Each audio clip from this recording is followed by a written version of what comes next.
Wake up, Crypto Nation. Grab your morning coffee, sharpen your focus, and get ready for the wildest ride in the world of blockchain and cryptocurrency. I'm your host, left bracket name right bracket, and welcome to our daily wrap up of the most pressing news, insights, and trends shaping the industry. Well, folks, it's been a wild ride, hasn't it? Let's dive right into the headlines. Notable venture capitalist Tim Draper has some fascinating thoughts on the role of altcoins in the development of Bitcoin. According to Draper, altcoins serve as beta testers, allowing developers to experiment with new functions and applications that can eventually be integrated into the Bitcoin ecosystem. This perspective highlights the potential value of altcoins in driving innovation and progress within the cryptocurrency space. But as the old saying goes, when it rains, it pours. The cryptocurrency market has experienced a significant downturn, with Bitcoin plummeting to a 7-week low of around $109,000. This decline has resulted in over $900 million in liquidations, wiping out all gains made since the Federal Reserve Chairman's speech at the Jackson Hole event on Friday. The sudden slump in Bitcoin's price has had a ripple effect on the broader market, leading to a substantial increase in liquidations. Investors who had taken on leverage to bet on a continued rise in Bitcoin's price are now facing significant losses as the market corrects itself. Not only that, but a semiconductor company, Sequence, is raising $200 million to make an aggressive investment in Bitcoin. This move highlights the growing interest of traditional companies in cryptocurrency investments.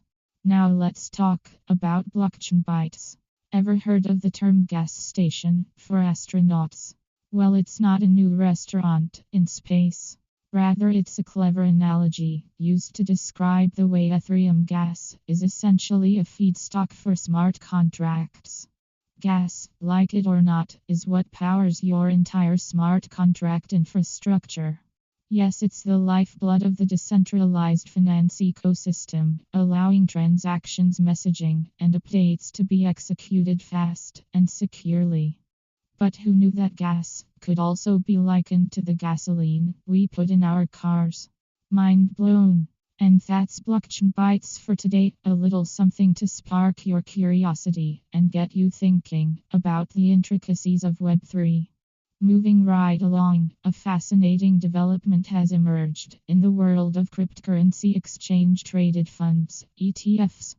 Canary Capital has filed for a US-only crypto ETF, targeting an index of American-rooted digital assets. This move aims to bypass ongoing SEC delays and bring a new type of ETF to the market, capitalizing on the growing interest in cryptocurrency investment. In other news, the cryptocurrency market is experiencing a steep decline, with several top assets plummeting in value.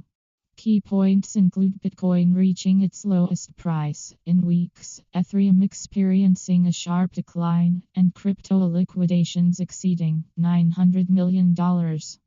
The price drop has erased all the gains made in the market since the Jackson Hole speech, and the current market volatility is a reflection of the risks and uncertainties associated with investing in cryptocurrencies. Additionally, a report highlights significant cryptocurrency losses in April, totaling $161 million. While private key exploits, flash loan attacks, and smart contract exploits accounted for a substantial portion of these losses, four alarming trends demand attention.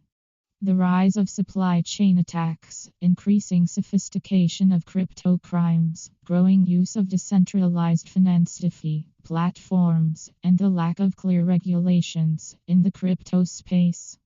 Furthermore, North Korean hackers have been using a sophisticated money laundering technique to turn dirty crypto into clean coins. They target cryptocurrency and related services, use stolen crypto to mine more crypto through cloud services, and engage in state sponsored cybercrime to fund espionage operations and finance state goals. It's also worth mentioning the rise of digital asset treasury companies DATCOs, which are tokenizing traditional assets and holding cryptocurrencies like Bitcoin or Ethereum as core reserves. This shift is driven by Cosmos-powered chains, which enable real-world asset tokenization and institutional DeFi integration. And finally, a recent report highlights the growing trend of startups in the tech industry, with $197.2 billion invested in private companies in 2025 and $81.3 billion, 41% allocated to startups. That's a wrap, folks. It's been a wild ride, but the show must go on. Thanks for tuning into our daily wrap up, and don't forget to stay safe in the decentralized finance ecosystem and blockchain world. Until next time, keep those coins rolling, and remember, in the world of crypto, the wise investor is like a sailor navigating the high seas, always ready for the unexpected. Keep on trucking, and see you next time on Left Bracket Program Name Right Bracket.